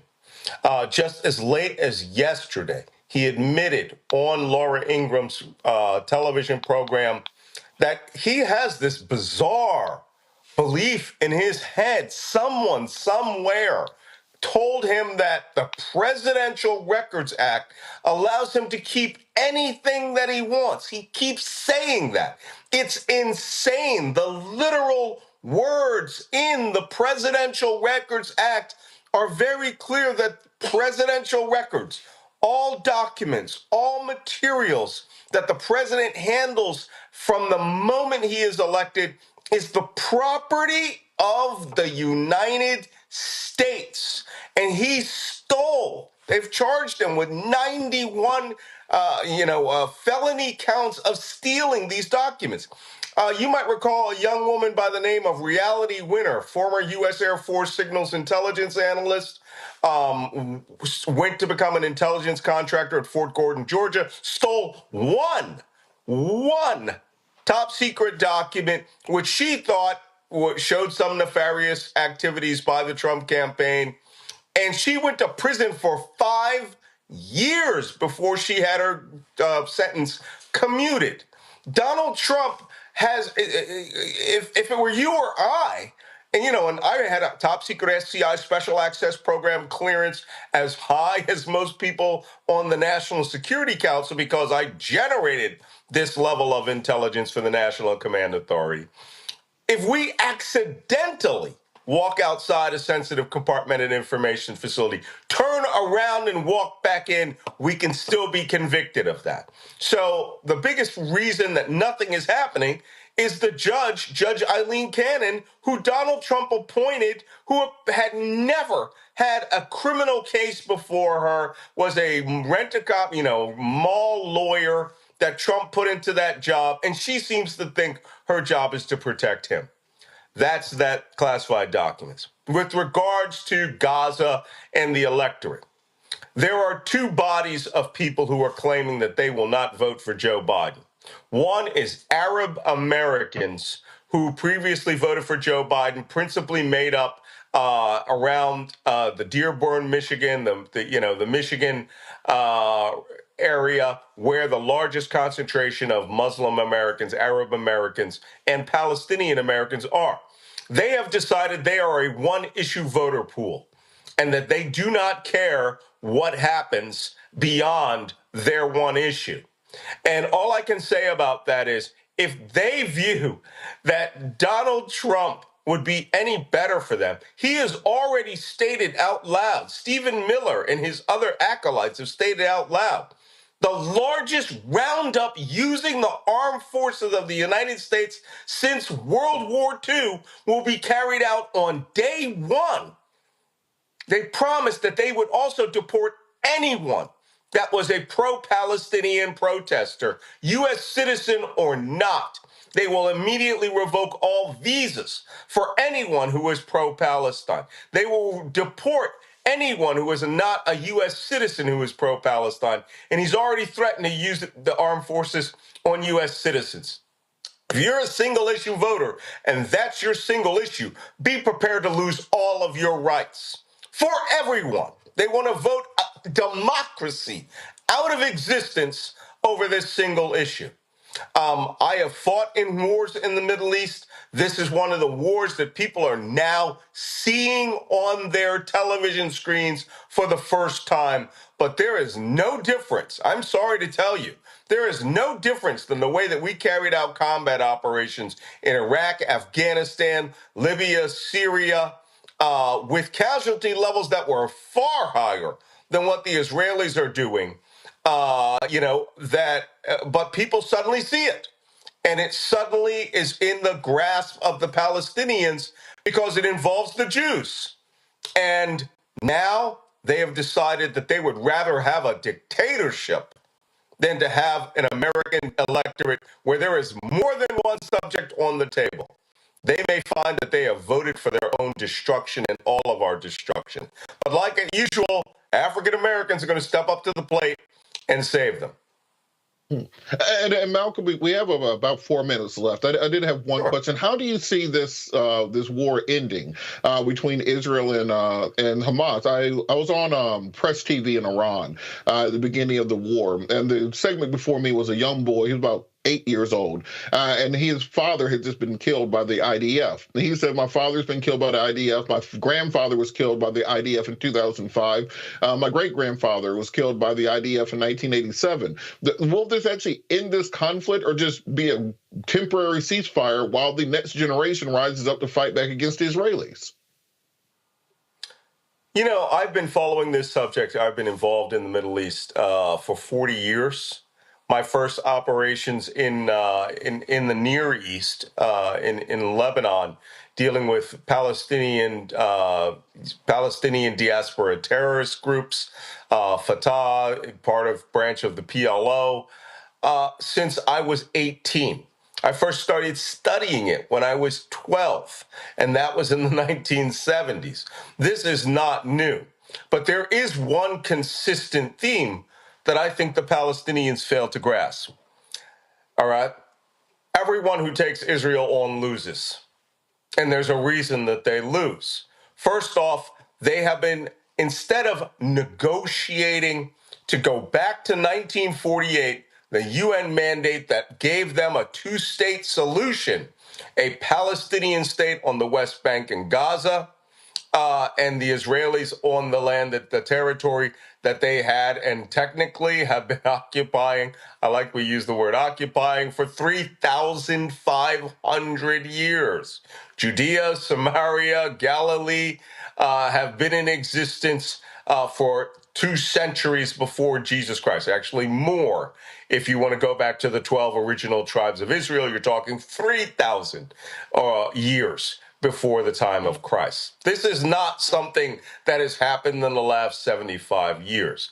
The Palestinians, on the other hand, the Palestinian Arabs, do not want to negotiate.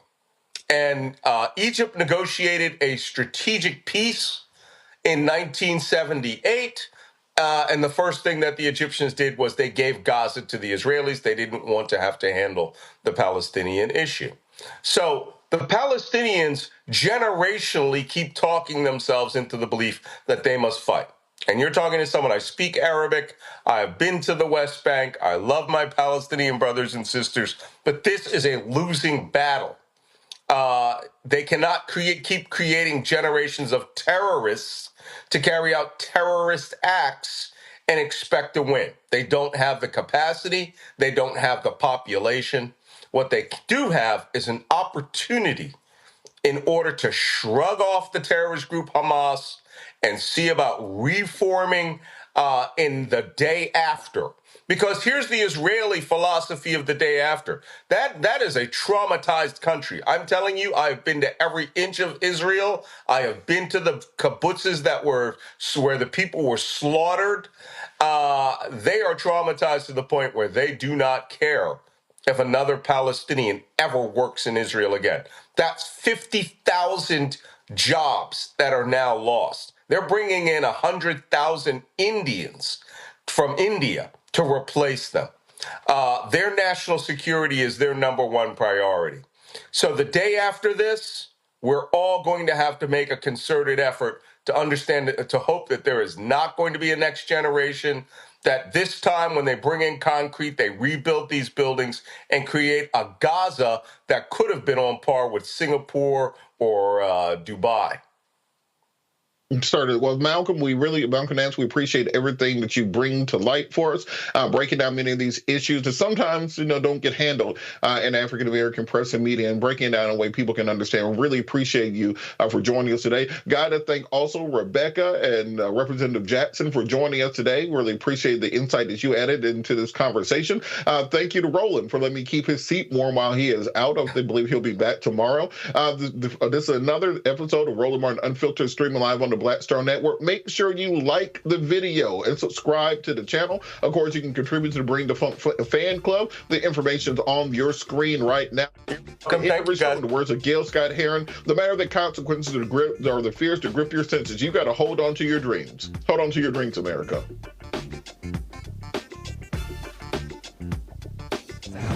Joe Biden and Kamala Harris are investing a record $7 billion into HBCUs. Billions for campus improvements, grants, and debt relief. Billions more for HBCUs. Endless possibilities for us. Folks, Black Star Network is here. Oh, no punches! I'm real revolutionary right now. Support this man, Black Media. He makes sure that our stories are told. Thank you for being the voice of Black America, Roland. Stay black. I love y'all. All momentum we have now, we have to keep this going. The video looks phenomenal. See, there's a difference between Black Star Network and Black-owned media and something like CNN. You can't be Black-owned media and be scared. It's time to be smart. Bring your eyeballs home. You dig?